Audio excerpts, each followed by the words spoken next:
Hello বন্ধুরা, কেমন আছো সবাই? চলো দেখো, আজ আমাদের বাড়িতে এনেছে আমার বাবা এই ছোটো ছোটো মাছগুলো। আজ রবিবার ছিল আর আমার বাবা গেছিলো মাছ কিনতে।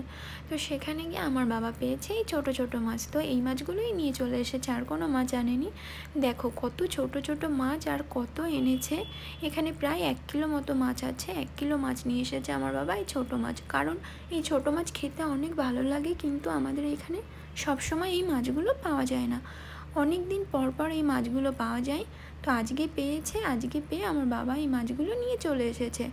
আর এই যে দেখো, এখন এই মাছ কাটতে তো আমার মায়ের পুরো দিনই শেষ হয়ে যাবে। তার জন্য আমি আমার মায়ের সাথে কেটে দিচ্ছি। আমরা দুজনে বসে মাছগুলো কাটছি, তাহলে একটু তাড়াতাড়ি হয়ে যাবে। এই মাছগুলো কাটতেও যেমন সময় লাগে, ধুতেও যেমন সময় লাগে, কিন্তু খেতে খুব ভালো লাগে। আর এই যে দেখো, আমাদের মাছ কাটা হয়ে গেছে। এখন আমার মা মাছগুলো ভালো করে ধুয়ে নিচ্ছে।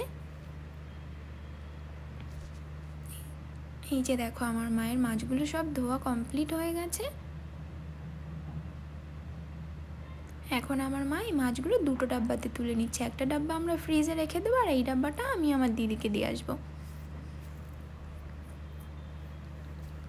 আর এই যে দেখো, এই মাছগুলো রয়েছে, এই মাছগুলোকে আমাদের এখানে বেলে মাছ বলে। আর এখানে একটা চিংড়ি মাছও রয়েছে। এই মাছগুলো এই ছোটো মাছগুলোর ভেতরেই ছিল।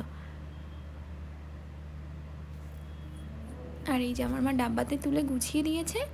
এখন আমি এই বড় ডাব্বাটা আমাদের বাড়িতে ডিপ ফ্রিজে রেখে দেবো। আজকে আর এই মাছটা রান্না হবে না, কারণ আমার মা দুপুরবেলা রান্না করে ফেলেছে।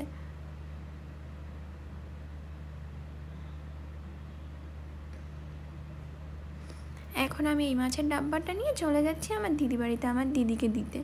আমার মা এই মাছটা পুরো ধুয়ে কেটে পরিষ্কার করে দিয়েছে, কারণ আমার দিদির এখন ছোট বেবি আছে, ও এখন এইগুলো করতে পারবে না।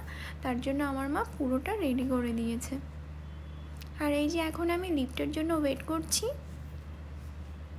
আর এদিকে লিফটও চলে এসেছে।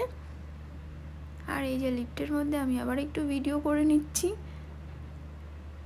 আর এই যে দেখো, চলে এসেছি আমি আমার দিদি বাড়িতে।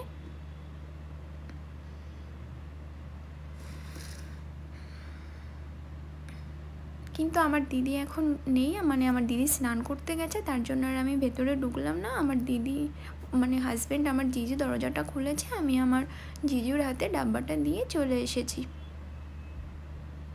এখন আমি চলে যাচ্ছি একটু ছাদের দিকে, কারণ আমার মা ছাদে জামা কাপড় শুকিয়েছিল। আর আমার মা বললো একটু জামা কাপড়গুলো দেখে আসতে, কারণ এখানে ছাদে খুব হাওয়া। ক্লিপ দিয়ে জামা কাপড় রেখে দিলেও কিছু সময় পরে আবার নিচে পড়ে যায়। তো সেটাই আমি দেখতে আসলাম। তো দেখো এই দিকটা কত সুন্দর লাগছে। আর এই যে জামা কাপড়গুলো সব ঠিকঠাকই আছে, নিচে একটাও পড়েনি। এখানেই আমরা জামা কাপড় শুকাই, আমরা বা যারা এখানে থাকে সবাই এখানেই জামা কাপড় শুকায়। তো চলো টাটা, আমি এখানেই ভিডিওটা শেষ করছি। আবার দেখা হবে পরে কোনো ভিডিওতে।